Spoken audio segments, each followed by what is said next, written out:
네, 반갑습니다. 마르스 김동석의 리얼 주식입니다. 오늘 마르스 김동석의 리얼 주식은 2022년 100조 잭팟입니다. 여기서 두 배 터진다. 자율주행 저평가 대장주 오늘 공개하니까요. 탑3 어떤 종목인지 꼭 알아가셔라 말씀을 드리겠습니다. 그 이전에 저희 마르스 김동석의 리얼 주식 여러분들 사랑으로 빠른 성장 나오고 있습니다. 현재 구독자 21,100명이고요. 3만 명을 향해 달려가고 있습니다. 제가 조만간 구독자 2만 명 이벤트 진행할 거니까 구독자분들 기대 많이 해주셔라 말씀드리고요. 여러분들에게 좀 도움이 될 수 있을 만한 영상들 많이 찍어드리고 있으니까 영상들 꼭 시청하시고요. 딴 거 안 바랍니다. 저희 유튜브 구독 버튼, 영상 좋아요 버튼, 그리고 댓글까지 꼭 남겨주시면 정말 감사하겠다 말씀드리니까 오늘 영상도 처음부터 끝까지 꼭 시청해 주시길 바라겠습니다. 오늘의 내용은 바로 2022년도에 두 배 터질 수 있을 만한 자율주행 저평가 대장주입니다. 그럼 어떤 종목인지 하나하나 설명드리겠는데 그 이전에 이번에 좀 중요한 이슈가 나왔습니다. 그게 뭐냐 한다면은 제가 강조를 좀 많이 드렸던 얘기인데 12월 15일 바로 FOMC 결과가 나왔습니다. 그래서 FOMC 결과가 뭐냐면은 결국엔 테이퍼링을 가속화하겠다. 150억 달러씩 진행하던 거를 300억 달러까지 늘리겠다라고 얘기를 했습니다. 그럼 당연히 금리 인상이 앞당겨질 가능성이 높고, 그럼 1월에 대한민국 금리 인상이 좀 연속으로 진행될 가능성이 높다란 부분이고, 내년에 미국에서 금리 인상 3번 나온다고 했습니다. 그럼 당연히 1월에 금리 인상 할 수밖에 없는 부분이에요. 그럼 지금 상황은 증시가 우상향보다는 횡보 또는 완만한 상승세를 보는 게 맞다라고 말씀드리겠고, 이 안에서 정말 이슈가 강하지 않으면 우상향이나 급등이 나오기 힘듭니다. 그렇기 때문에 이 증시 안에서 제가 상반기에 충분히 2022년 두 배 터트릴 수 있을 만한 저평가 종목 오늘 공개하니까요. 그 중에서보다 자율주행이다 이렇게 말씀을 드립니다. 어떤 종목인지 하나하나 배워가시면 될 것 같습니다. 그 중에 대표적인 종목이 바로 인텔이다 이렇게 말씀드릴게요. 일단은 최근에 여러분들이 아시겠지만 인텔의 자회사입니다. 모빌아이가 내년 여름에, 그러니까 7, 8월쯤에 상장한다라고 발표를 했습니다. 근데 모빌아이가 상장하는 게 뭐 대단한 거냐라고 하겠지만, 올해 우리가 좀 대박난 종목이 있다고 한다면은 쿠팡 그리고 리비안, 이렇게 두 개 말씀드릴 수 있을 것 같아요. 두 개 다 어디 상장했죠? 미국에 상장했습니다. 상장하면서 시가총액이 뭐 80조, 100조 훌쩍 넘긴 기업들이라 볼 수 있겠는데, 그 기업의 관련주들이 대부분 100%씩 많게는 뭐 300%씩 급등이 나왔습니다. 근데 그 이슈, 미국 상장 이슈가 내년에는 상반기에 모빌아이가 있다라고 말씀을 드리겠습니다. 쭉 보시면 미국 반도체 인텔이 자율주행차 부분 모빌아이를 주식시장에 상장해 모은 자금으로 반도체 공장들을 건설한다고 밝혔습니다. 그래서 인텔이 좀 기대감이 컸는데, 인텔의 팻 갤싱거 CEO는 컨퍼런스 콜에서 지금이 적기다. 그래서 모빌아이를 내년 여름, 2022년 여름 목표로 상장할 거라 발표를 했고요. 특별한 자산으로 그 잠재력을 완전히 실현하기 위한 올바른 조치를 취할 것이라고 발표를 했습니다. 그래서 지분의 인텔이 이제 절반을 보유하고 IPO 조달될 자금도 절반 이상 확보할 것이라고 발표를 했고요. 그래서 얼마나 조달할지는 아직 계획이 안 나와 있다라고 생각하시면 됩니다. 그래서 모빌아이는 인텔이 5년 전 인수한 이스라엘 기업으로 기업 가치가 약 500억 달러가 넘어간다. 500억 달러라고 한다면은 한 60조 정도 생각하시면 될 것 같습니다. 어마무시한 규모죠. 우리가 쿠팡이나 리비안급이라고 생각하시면 됩니다. 그래서 그 기업 같은 경우에는 이제 IPO 일정이 가까워지면 아마 정확한 가치는 나올 것이라는 부분이고, 그 지분 가치 중에 얼마를 이 주식 시장에 공개를 할지가 결론이 나온다 생각하시면 됩니다. 그래서 BMW, 아우디, 폭스바겐, 닛산, 혼다, GM 등등 고객을 보유하고 있고, 인텔의 모빌아이 매출 같은 경우에는 약 40% 이상 성장할 거라 예상이 되기 때문에 더 기대감이 크다. 아까 말씀드렸지만 기업 가치가 500억 달러라고 한다면은 올해 대박이 났던 리비안이나 쿠팡 관련된 시가총액이랑 맞먹는다라고 생각하시면 될 것 같습니다. 그래서 이게 내가 봤을 때는 2022년 대박이다라고 말씀을 드리는 건데, 일단 모빌아이 같은 경우에는 내년입니다. 바로 무인 택시를 출시를 합니다. 지금 여러분들이 보고 있는 이 택시고요. 뭐 몇 명이나 타겠어 하지만 6인승입니다. 그래서 실제 자율주행 진행이 가능한 택시고, 인텔의 자율주행 차량 유닛인 모비라이는 최근 열린 위넷 모터쇼에서 6인승 전기 자율주행 차량을 선보였습니다. 그래서 자율주행차 이름은 무빗 서비스 브랜드라고 생각하시면 될 것 같고요. 2022년부터 테라비브와 미넨의 상업용 무인 운송 서비스에 사용이 될 예정이다라는 부분입니다. 그래서 이제 쭉 내려가 보시면은 최근에 이제 모비라이가 중국이랑 손을 잡았습니다. 그 니오라는 회사랑 손을 잡았고요. 그래서 손을 잡으면서 자율주행차 시스템을 적용을 시켜서 2022년부터 진행한다고 생각하시면 됩니다. 특히 독일에서는 대한민국은 자율주행 보험법원만 통과가 됐습니다. 그래서 이제 자율주행 레벨 3 보험이 이제 진행할 수 있는데 독일 같은 경우는 자율주행차법을 제정해서 자율주행 차량을 도로에서 사용할 수 있도록 진행이 되고 있습니다. 물론 도로가 잘 돼 있어서 그런 것도 있고 대한민국은 일단은 서울이 워낙 복잡하니까 당장은 쓸 수가 없는 게 팩트입니다. 그래서 모비라이의 성명에도 불구하고 사용 서비스에는 규제 승인이 필요하므로 자율 택시 서비스가 내년에 시작될 수 있을지는 당장은 불분명하지만 어쨌든 2022년부터는 달릴 수 있다라고 얘기를 한다라는 거죠. 그래서 2024년까지 모비라이가 자동차 키트 비용을 약 5,000달러로 감사할 것이고 비용이 감소하면은 당연히 더 많이 이제 이 모비라이가 좀 상용화되지 않겠느냐 이런 내용이라고 생각하시면 됩니다. 그래서 2022년도부터 모비라이는 무인 택시, 자율주행 택시가 가능하다라고 생각하시면 됩니다. 현대차보다도 빠른 속도죠. 근데 모비라이는 이미 2021년도 7월입니다. 11월, 12월도 아니고 7월에 이미 뉴욕 그 복잡한 뉴욕 도심에서 자율주행차 테스트를 진행을 했었습니다. 보이시죠? 이 차는 아마 볼버차로 보이는데요. 북미에서 가장 큰 도시이자 세계에서 운전하기 가장 까다로운 도시인 뉴욕시에서 진행하는 자율주행 테스트는 모비라이가 보유한 뛰어난 자율주행 기술 역량을 입증을 합니다. 그래서 진행을 했고요. 모비라이의 카메라만 사용하는 서브 시스템 자율주행 차는 보행자, 자전거 운전자, 공격적인 운전자, 어떻게 보복 운전을 하는 운전자라 볼 수 있을 것 같아요. 이중 주차 차량, 건설구역 비상 차량 등등등 혼잡한 거리를 성공적으로 주행을 했다. 그래서 모비라이의 투로 리더던시 접근 방식은 라이더 및 레이더 서브 시스템 적용 이전에 컴퓨터 비전 서브 시스템을 최대한 활용한다라는 건데 이게 뭐냐 한다면은 사실상 이제 라이더나 레이더 이 소리가 뭐냐면은 원래 이제 자동차 위에서 쏩니다. 레이더를 쏴가지고 앞에 어떤 물체들이 있는지를 판단을 하는 건데 원래 그렇게 해가지고 하다 보면은 솔직히 놓치는 게 있어요. 그래서 그 부분에 대해서 문제가 생기는 건데 그 이전에 이제 컴퓨터로 한번 거치고 가기 때문에 좀 문제가 없다. 뭐 이런 얘기를 하고 있는 거예요. 그래서 뉴욕시 거리에서 자율주행차를 운행할 수 있도록 뉴욕주 당국의 자율주행차 시험 허가를 받았습니다. 그러니까 시험 허가를 받은 게 무조건 할 수 있다가 아니라 말 그대로 이제 테스트죠. 그냥 한번 해봐 하는 이 인증받은 업체들만 할 수가 있는 거예요. 그래서 현재 뉴욕에서 자율주행차를 운행할 수 있는 허가를 받은 유일한 회사다. 현대차 같은 경우도 미국에서 진행을 하는데 현대차도 뉴욕에선 불가능한 거예요. 그래서 뉴욕이 워낙 복잡하니까 엔간한 기술련 뚫기가 힘들다라는 거죠. 그래서 모비라이의 자율주행차는 주간 및 야간 주행을 통해 진일보한 자율주행 경험을 확보하고 있고 7가지 주요 사항은 다음과 같습니다. 보행자, 무단횡단은 많은 도시에서 흔하게 발생한 일이지만 뉴욕시에서는 더욱 자주 발생한다. 그러다 보니까 이 무단횡단을 하거나 좀 문제가 있는 이 행동들에 대해서는 자율주행차가 프로그램이 돼 있어야 된다라는 부분이고 운전 습관으로 봤을 때 도로가 막히면 참을성을 잃고 공격적으로 운전하는 성향을 보인다. 그러니까 이제 참을성이 없는 그런 폭력적인 운전자를 얘기하는 건데 그 사람들까지도 좀 어느 정도 이제 커버를 쳐야 된다라는 거죠. 그리고 이제 교통량 및 도로 사용자 다양성. 뉴욕시의 자동차 보유량은 다른 대도시들에 비해 낮은 편이다. 다만 시내 도로를 이용하는 사람이 많으며 그 다양성 또한 굉장히 높다. 택시, 리무진, 버스, 트럭 등등등 이런 것들을 이용하고 있고 이중 주차 같은 경우에도 이 주차에 대한 문제고 건설 현장, 터널 및 교량, 잠들지 않는 도시 24시간 돌아간다는 뜻이겠죠. 그러다 보니까 이런 것들을 다 커버를 치면서 자율주행이 달려야 된다라는 거예요. 그러다 보니까 상당히 복잡한데 그걸 모비라이가 상당히 성공적으로 좀 이뤄냈다. 상당히 기특한 아이다. 기술력이 대단하다라고 생각하시면 됩니다.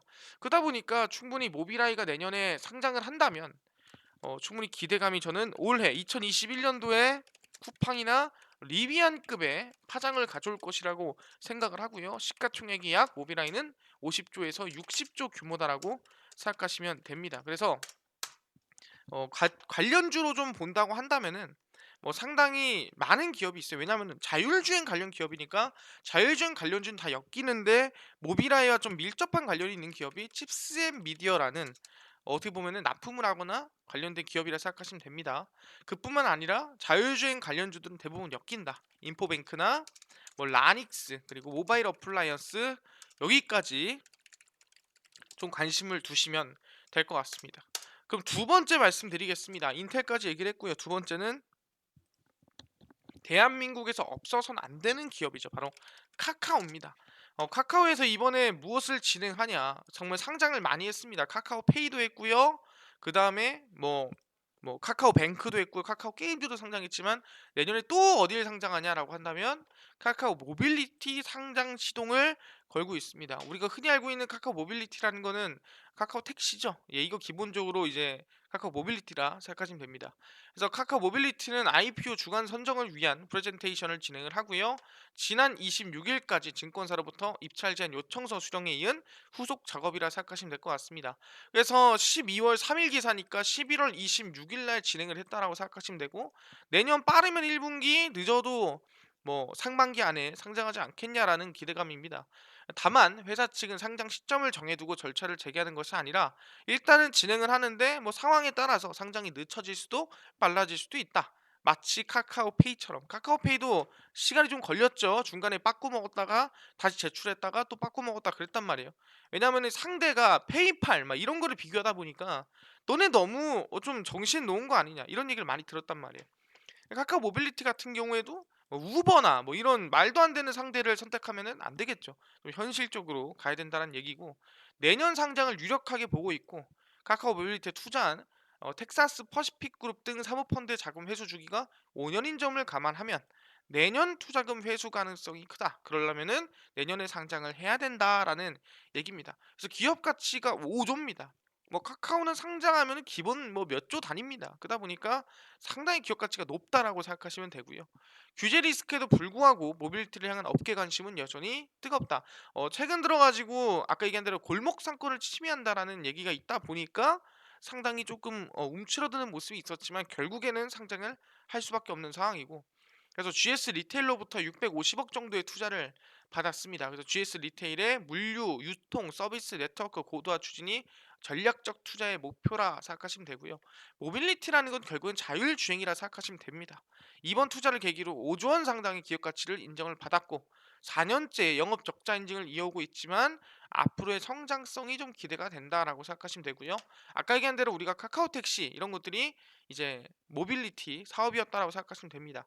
여기 안에서 이제 도심항공교통도 있는데 이게 플라잉카거든요. 이건 너무 먼 얘기니까 이걸 떠나서 자율주행이 더 중요하다라고 생각하시면 됩니다. 자율주행 얘기 여기서 안 나오죠. 그래서 자율주행 얘기를 제가 직접 가지고 왔습니다. 카카오 모빌리티고요. 미래 모빌리티 핵심이 뭐다? 자율주행 플랫폼 전략입니다. 그래서 이미 12월에 발표를 했어요. 카카오 모빌리티의 미래 핵심 전략은 뭐다? 자율주행이다. 카카오 택시가 중요한 게 아니라 그래서 킨텍스에서 열린 서울 모빌리티 쇼 모빌리티 혁명의 미래 기술 컨퍼런스에서 자율주행 플랫폼 개발 전략을 발표를 했습니다. 그래서 쭉쭉쭉 보겠는데 이제 서울 모빌리티 쇼 조직위원회와 카이스트 공동 주최로 열린 이번 컨퍼런스에서 미래 모빌리티에서 발표를 했고요. 특히 카카오 모빌리티 미래사업실 장성욱 상무는 자율주행을 미래 모빌리티의 핵심 기반 기술 그리고 규정 지역 문화 주변 산업을 영향받는 오투어 서비스의 특성을 고려해 각 영역에 역량 있는 파트너사와 자율주행 플랫폼을 키워나가겠다라고 발표를 했다라는 거죠. 그래서 쭉 보시면 MaaS 플랫폼 서비스 운영 역량 자율주행 기술을 꼽은 뒤 카카오 모빌리티는 이미 3천만 명이 이용하는 완성된 MaaS 플랫폼 카카오티를 통해 호출부터 배차, 라우팅에 이르는 과정까지 진행을 한다라는 부분이고요.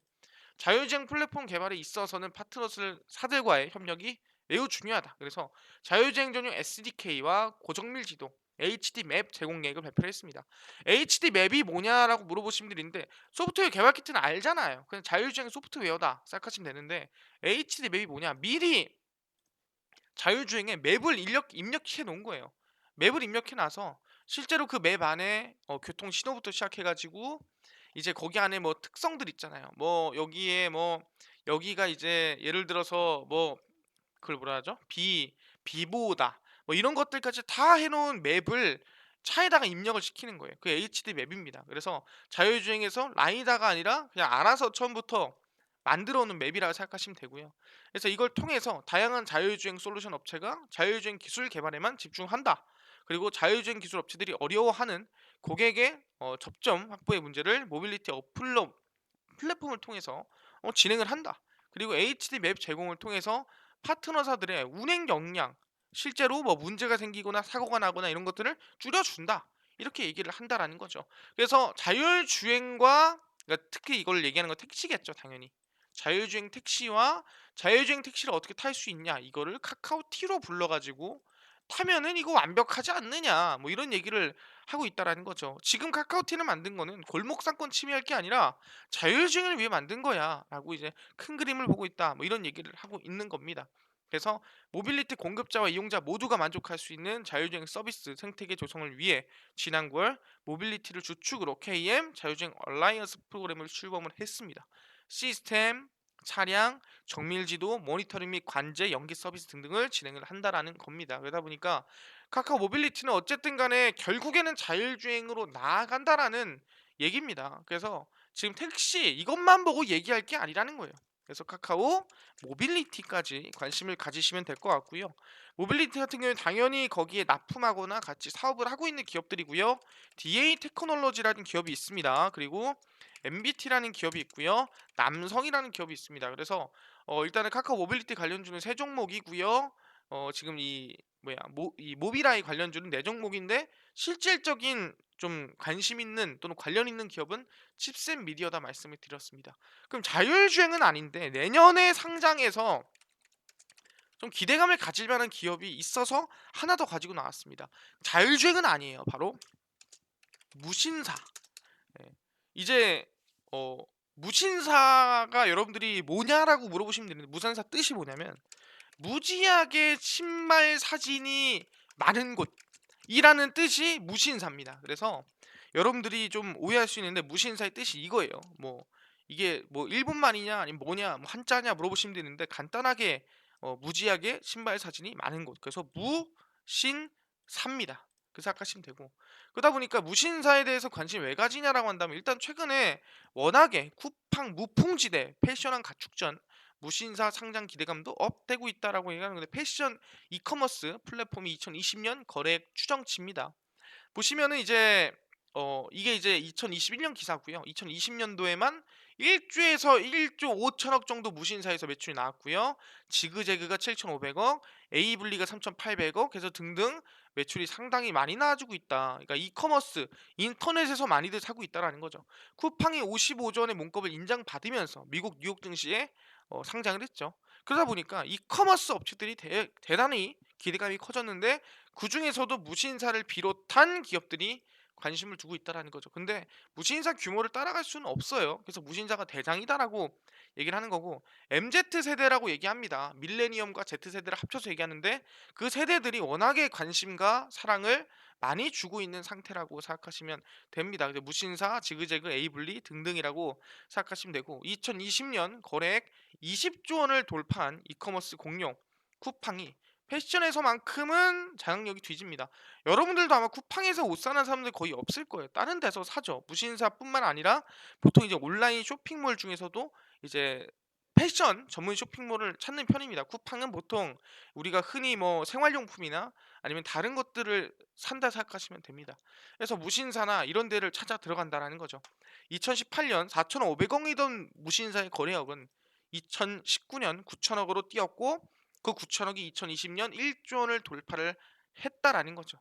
그러다 보니까 이커머스 플랫폼의 특징은 일단 CEO가 좀 젊다라는 건데, 그걸 떠나서 일단은 지금 기대감이 너무나도 커져가는 상태라고 얘기하는 거예요. 특히 네이버의 블렌디라든가 반란, 신상마켓 등 패션 플랫폼에 대단히 큰 기업들까지도 투자해 놓은 상태라고 생각하시면 됩니다. 그래서 그 뒤를 이을 만한, 쿠팡의 뒤를 이을 만한 그래서 업체가 누군데? 라고 하니까 무신사다라고 얘기하는 거죠. 2019년 스카이어 캐피탈로부터 2천억 원의 대규모 투자를 유치하면서 약 기업 가치 2조 원을 인정받았고요. 2020년 사실상 코로나 세대가 오다 보니까 코로나 시대에서 오히려 이커머스가 성장을 했고, 기업 가치를 3조 원 돌파를 했다라는 거죠.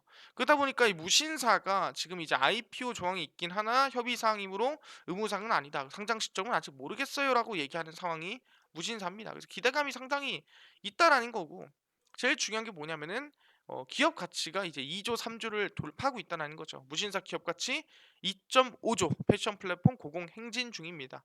패션 플랫폼 쇼핑몰 성장세가 말도 안 되게 올라가고 있다는 거고 지난해 기준 연간 거래액이 1조 2천억에 달하는 패션 쇼핑 플랫폼 무신사의 기업 가치는 2조 5천억이다. 근데 이거 3조까지 넘어갔다라는 거고 이용자 수는 월간 최대 400만 명, 누적 수는 가입자 수는 900만 명이 이른다. 그러니까 누적 가입자 수의 월에 절반은 이용한다 보시면 돼요. 말이 안 되는 거죠. 활동량이.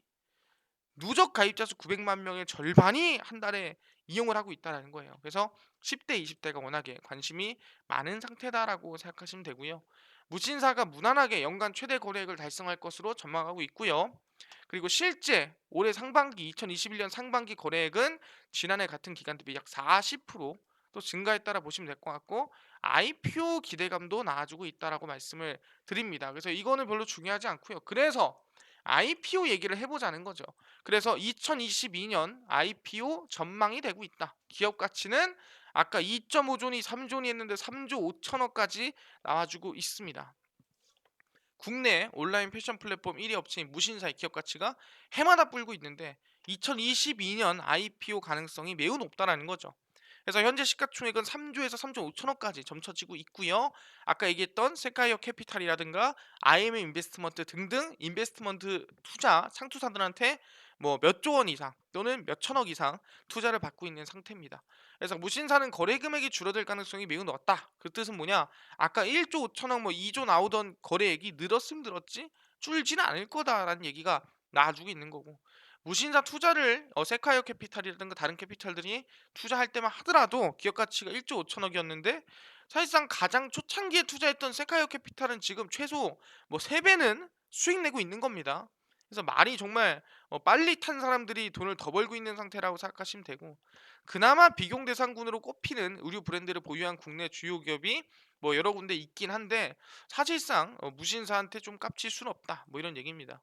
그래서 무신사가 거래액 성장률이 약 매년 50%씩 50%씩 50%씩 성장하고 있는 거고 패션 브랜드인 스타일세어와 29cm를 3천억에 인수하기로 결정을 했습니다. 과거에 우리가 뭐 스타일란다라는 기업이 있는데 스타일란다라는 기업이 이제 옷을 팔다가 화장품을 팔면서 6천억 정도의 이 유럽에다가 이제 판매 기업을 매각한 적이 있습니다. 뭐 그런 느낌이라고 생각하시면 될 것 같아요. 그래서 요새는 뭐 이거 하나만 잘 키워도 기업 가치가 옛날에는 솔직히 해봤자 온라인 쇼핑몰 해봤자 뭐 20억이니 30억이니 그랬는데 요새는 뭐 몇 조 규모로 올라갑니다. 그래서 투자 유치 전 조만호 대표 지분 70%를 보유한 것으로 전해지고 있고 다른 유니콘들과 다르게 외부 투자 유치를 적극적으로 받지 않았기 때문에 이제 2019년 받은 것들 제외하면은 별로 없다라는 거예요. 그래서 2022년도에 아마 상장하지 않을까 충분히 좀 기대감이 있다라고 나와주고 있는 거예요. 그래서 제가 말씀드리는 거는 자율주뿐만 아니라 무신사에 대한 상장도 기대감이 충분히 있고 매출액이 얼마씩 나온다? 지금 약 올해 한 2조쯤 예상이 되고 있습니다. 어마무시한 매출이죠. 기업 가치 얼마? 3조에서 3조 5천억쯤 기대하고 있다. 쇼핑몰이 3조 3조 5천억이면은 어마무시한 겁니다. 그래서 관심을 가져야 된다 말씀드리고요. 첫 번째 기업이 이제 DSC 인베스트먼트라는 기업이고요. 두 번째가 엘비세미콘입니다. 세 번째가 한국금융지주라는 기업이고요. 이렇게 관심 두시면 될 것 같아요. 그래서 차트를 좀 간단하게 보겠습니다. 일단 칩셋 미디어입니다. 당장 찍으면 안 됩니다. 내년 여름 상장이니까 내년 뭐 4월이나 아니면 5월쯤 찍으면 된다. 그래서 한참 뭐 내리면은 그때 관심을 가지면 된다라고 말씀드리고요. 지금은 상당히 고점이죠. 그렇게 생각하시면 되고 그 다음에 이제 DA 테크놀로지 카카오 모빌리티 관련주죠. DA 테크놀로지 같은 경우에도 내년에 이제 카카오 모빌리티 상장을 준비하고 있잖아요.